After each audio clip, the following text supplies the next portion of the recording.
Bienvenidos una vez más a estas clases del altar familiar. El Señor los bendiga ahí en cualquier lugar donde usted se encuentre, conjuntamente con su familia. El propósito de estas clases o devocionales es para la meditación. Meditación personal, obviamente, y también familiar. Pero también, aparte de aprender, es para que cada persona crezca en el Señor Jesucristo. Tal vez me dirán, claro, que es obvio que vamos a ir creciendo, pero lo que estoy enfatizando es que crezcan aquellos que están recién aprendiendo el ABC de las cosas de Dios. Pero aquellos que ya han conocido y ya tienen algún tiempo en los caminos del Señor, es para que estas clases devocionales sirvan para enseñar, que usted enseñe a otras personas. Y así ir multiplicando el conocimiento de Dios, el conocimiento de la palabra de Dios para con otros. Como dice la carta de San Pablo a Timoteo, en capítulo 2, verso 2, dice: lo que has oído de mí ante muchos testigos, esto encarga a hombres fieles o mujeres fieles que sean idóneos para enseñar también a otros. Así que esa es también nuestra responsabilidad, de compartir la palabra de Dios, enseñar la palabra de Dios, así como hemos aprendido, con otras personas. El Señor los use como herramientas finas para guiar a otros correctamente. Y dejando que la palabra de Dios hable a cada uno de ellos, no poniendo nuestro propio fundamento, sino como muchas veces decimos, no hable lo que dice la Biblia, deje que la Biblia hable. Sea usted una herramienta del Señor. Empecemos entonces con Colosenses capítulo 1. Y vamos a hacer ahora una pequeña introducción. Colosas era una de las grandes ciudades del Asia Menor, juntamente con la Odisea, y también había una ciudad, Hierápolis. Estaban prácticamente muy cerca, un promedio de 100 kilómetros unas de otras. Y cerca de toda esa agrupación de iglesias también estaban las iglesias del Apocalipsis, como se les llama, que es Éfeso, Filadelfia, Esmirna, Pérgamo, Tiatira, Sardis. Todas ellas estaban ahí cerca. Ahora, Colosas era una ciudad que poseía un valle muy, pero muy rico en ganadería y agricultura. La Odisea se jactaba de ser una de las ciudades ricas de ese lugar. Y debido a esto, muchas familias hebreas que ya habían sido trasladados invitados, digamos así, por los romanos a que vayan a vivir a esos lugares, y fueron y se hicieron muy ricos, ¿no? Así también llegaron muchos griegos a esa zona. Al ver la oportunidad, empezaron a trabajar y construir sus riquezas. Toda esa área era rica debido a que había mucha actividad volcánica. Y Hierápolis, por ejemplo, era una ciudad caracterizada porque tenía muchos baños termales medicinales de la época. Entonces la gente, los adinerados que de la época, iban a estos lugares a tener sus baños medicinales, y obviamente dejaban muy buen dinero. Entonces tenían un buen estatus estas ciudades. Aparte que se decía que Colosas era la entrada al Asia Menor. Por lo tanto, toda guerra que se iniciaba trataban de tomar esta zona, porque era como el camino para ingresar al Asia Menor. Colosas por eso fue muy importante. Y había dicho que era un lugar donde había mucha actividad volcánica, y por lo tanto había muchos temblores y fuertes terremotos. Y cada vez que pasaba algún terremoto, ellos volvían a rehacer la ciudad. Y hay una característica aquí, que ellos no pedían ayuda a otros pueblos. Ellos directamente levantaban sus casas, levantaban toda la ciudad, porque tenían finanzas, tenían el dinero para poder hacerlo y continuar con su vida y el negocio de prosperidad que había en ese lugar. Por eso que en Apocalipsis, cuando se escribe a los ángeles de las iglesias, en el capítulo 3 se refiere, ¿no?, al ángel de la Odisea, donde dice así, ¿no? Escribe al ángel de la Odisea, dice el verso 17, porque tú dices, yo soy rico y me he enriquecido y de ninguna cosa tengo necesidad. Y no sabes que eres un desventurado, miserable, pobre, ciego y desnudo. ¡Wow! ¿No? Lo que estaban creyendo que poseían todo y que no necesitaban nada, el Señor les estaba diciendo que eran desventurados, que tenían una mala suerte, digamos así, eran miserables, que no tenían, eran paupérrimos, más que pobres, y que no veían, pensaban que estaban muy bien vestidos, pero estaban desnudos. Pero estaba hablando obviamente metafóricamente en cuanto a la espiritualidad. Qué importante saber también que Pablo nunca fue a Colosas, nunca visitó Colosas, no conoció Colosas, no la fundó obviamente, pero uno de los evangelistas que fue de Pablo fue el evangelista Epafras. Epafras trabajó conjuntamente con ellos y era muy conocido en esta zona conjuntamente con Timoteo. Y Epafras, al ver lo que estaba sucediendo en las iglesias de la Odisea y alrededores, viajó desde Asia Menor hasta Italia, hasta, Roma, donde estaba en la prisión Pablo.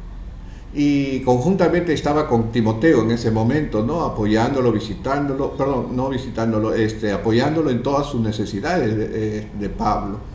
Entonces fue justamente a informar lo que estaba sucediendo, porque en Colosas había entrado una corriente filosófica pagana, completamente pagana, y estaban también en lo que era el espiritismo, la astrología, todo eso habían incursionado estaban incursionando dentro de las iglesias de este lugar, y había muchas supersticiones idolátricas. Ya no necesitaban a Cristo. Estas supersticiones idolátricas eran, por ejemplo, hace unos días a mí se me acercó un joven en un centro en el cual estamos trabajando con un grupo de pastores, y resulta que se me acerca y me dice: pastor, ¿por qué cada vez que yo oro y luego empiezo a orar en lenguas, para mí ese día me va muy bien, pero el día que no estoy orando y no oro en lenguas me va muy mal? Era una superstición que había formado él de la parte cristiana, ¿no? Y pensaba de que solamente así podía estar bien y ya no necesitaba de Cristo, entre comillas, ¿no? Todo esto era lo que sucedía en esta área de Frigia, que es el Asia Menor. Trataba de complementar con otras cosas, otros argumentos acerca de que Cristo ya no era suficiente, necesitaban otras cosas más. De repente empezamos a meditar inmediatamente, tal vez necesitamos de otras herramientas y que Cristo no es suficiente en nuestra vida, y que necesitamos alguna cábala, a un ritual para que te vaya bien, ¿no? Declarando, qué sé yo, ejemplos. Entonces tenemos que meditar si estamos cayendo de repente en esos pensamientos. Además, justamente por la preocupación de Epafras, es que Pablo envía 2 cartas. Una carta lo envía a Colosas y la otra a la Odisea. Pero para que estas 2 cartas, que eran similares, para que sean leídas, ¿no?, en las 2 iglesias, tanto en Colosas, en la Odisea, y en las otras iglesias de alrededor. Pero parece ser de que esta carta a la Odisea, la carta a los laodiceanos sería, ¿no? Se perdió en el tiempo, ¿no? Vemos aquí en Colosenses 4:16 dice: cuando esta carta haya sido leída entre vosotros, haced que también se lea en la iglesia de los laodicenses, y que la de la Odisea la lean también ustedes, ¿no? Ahí nos damos cuenta inmediatamente de que Pablo envió 2 cartas. Y porque no solamente estaba sucediendo lo que acabo de mencionar en Colosas, sino en todas estas áreas. Ok, con esto en mente, vamos a empezar esta carta a la Odisea, la carta a los Colosenses, en capítulo 1 en adelante. Dice, empecemos con el verso 1, que dice: Pablo, apóstol de Jesucristo, por la voluntad de Dios, y el hermano Timoteo. Ya estaba ahí hablando algo muy preciso, que era apóstol de Jesucristo, que él estaba trabajando y estaba al servicio de Jesucristo, no de otra persona, sino de Jesucristo, y que también estaba conjuntamente ahí, estaba con el hermano Timoteo. Por otro lado, todo siervo de Dios declara su fe, su devoción ante todas las personas de alrededor. No podemos ser cristianos secretos. Debemos ser cristianos en la cual nos demos a conocer a otras personas. Pablo, como dije, se define como el apóstol de Jesucristo, el enviado de Jesucristo, porque apóstolos significa enviado, es el que envía los mensajes, ¿no? Presenta su autoridad. A pesar que él no había ido por esos lugares, él está presentando su autoridad como miembro o como siervo de Jesucristo, ¿no? Y como dije, él estaba trayendo la palabra de Dios. Lo segundo es que define otra cosa. Define que está haciendo la voluntad de Jesucristo, la voluntad de Dios, cuando dice apóstol de Jesucristo por la voluntad de Dios. Nos preguntamos inmediatamente para meditar: ¿estaré haciendo la voluntad de Dios? ¿Estaremos haciendo lo que Dios o Jesucristo nos ha enviado, nos ha mandado? Es para empezar a pensarlo. Finalmente, redondeando su primer párrafo, como dije, indica que estaba a su lado Timoteo, quien fue su colaborador y pastor de las iglesias en Asia.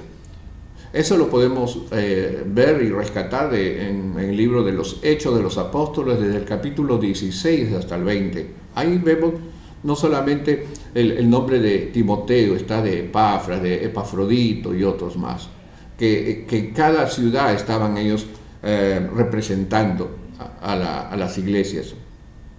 Y Timoteo era un joven muy, pero muy conocido ya en las iglesias de Asia, ¿no? Aparte de que su padre fue griego y su mamá y su abuela eran hebreas, era muy conocido entonces por ambos lados. Ahora, vamos a los destinatarios. Verso 2. Verso 2 dice: a los santos y fieles, hermanos en Cristo, que están en Colosas, gracia y paz sean a vosotros de Dios nuestro Padre y del Señor Jesucristo. Primer punto que pone en este versículo: santos y fieles, hermanos en Cristo. Lo primero que dice es apartados, a los apartados y comprometidos.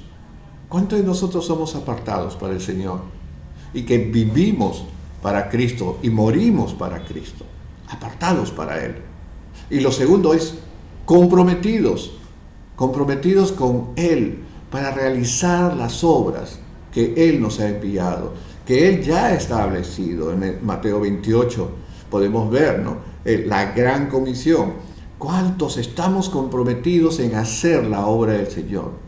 Ahora, como dije anteriormente, dentro del cuerpo de Cristo, no todo el cuerpo de Cristo son evangelistas, pastores, apóstoles, maestros, profetas, sino que hay una diversidad de personas y de labores dentro del cuerpo de Cristo. Si nos ponemos a pensar por un momento, nuestro cuerpo, no todo nuestro cuerpo es ojos, cabellos, dedos, etc. Hay una diversidad de órganos, de miembros dentro de nuestro cuerpo.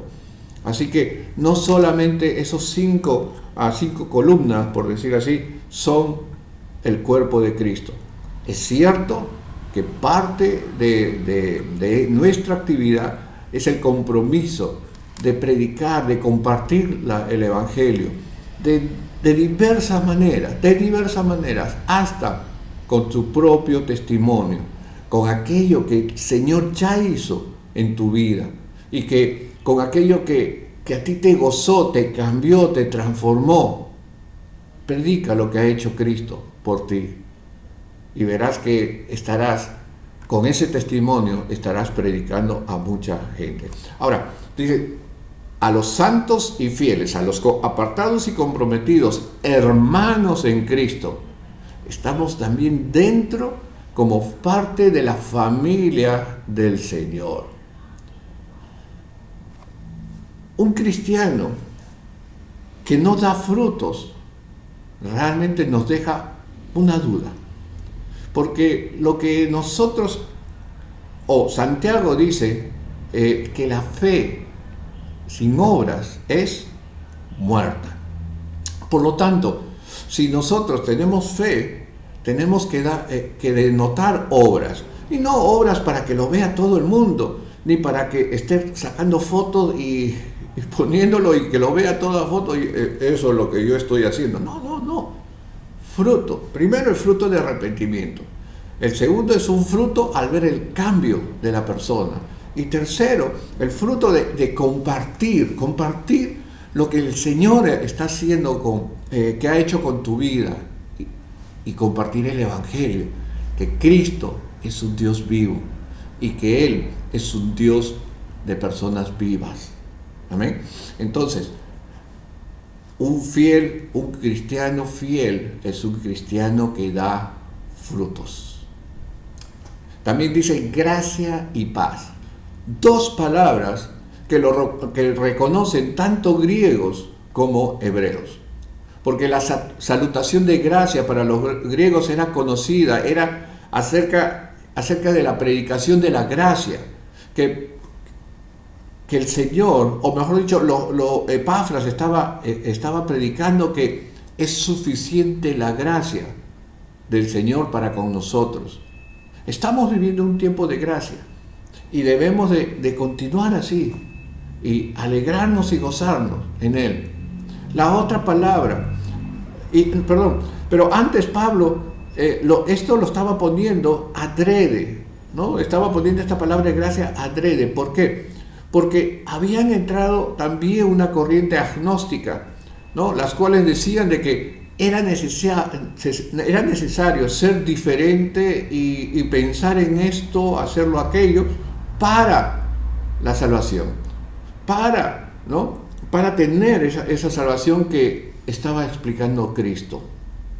Algo así como cuando los judíos querían judaizar, ¿no? ¿Judaizar a quién? A los gentiles cristianos, pensando que era así.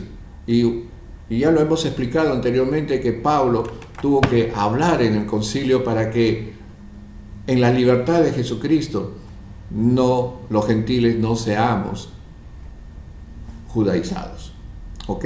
La segunda palabra que habla es la palabra paz, y que esta palabra paz, ¿no?, es la palabra de Shalom, conocida por todos los hebreos. Que la paz esté contigo. Un saludo clásico entre ellos. Y que la paz, y que es suficiente solamente la paz, que esa paz que sobrepasa todo entendimiento nos da solamente Jesucristo. Y subraya nuevamente de Dios Padre y del Señor Jesucristo. Si usted se da cuenta, está siendo redundante, pero con un solo propósito, de nuevamente recimentar, si vale la apreciación, recimentar todo aquello que ya se había dado, que Epafras había sido predicado, que había predicado y que había enseñado a ese grupo de personas, y que lo único que tenía que hacer era lo único que tenía que hacer era buscar a Dios Padre a través de Jesucristo, y que el Espíritu Santo ahora también estaba con nosotros en este tiempo. Hermanos, continuaremos, ¿no?, con este tema. Vamos a ir poco a poco, despacio, pero vamos a ir muy lejos, profundizando cada vez esta palabra de Dios. La primera pregunta que dejaré para este tiempo de meditación: ¿estamos haciendo la voluntad de Dios? ¿Estamos haciendo la voluntad de Dios? Lo segundo es, ¿estamos adicionando algún artilegio, cábala, para que nos vaya bien? Porque hay veces ha entrado a la iglesia algunas frases, algunas actitudes que no están en la palabra de Dios, que desvían la palabra de Dios, y que nos dice que realmente no es suficiente Dios, que se necesitan más cosas. Así que medítalo, y regresamos en los siguientes versículos en otro momento. El Señor los bendiga grandemente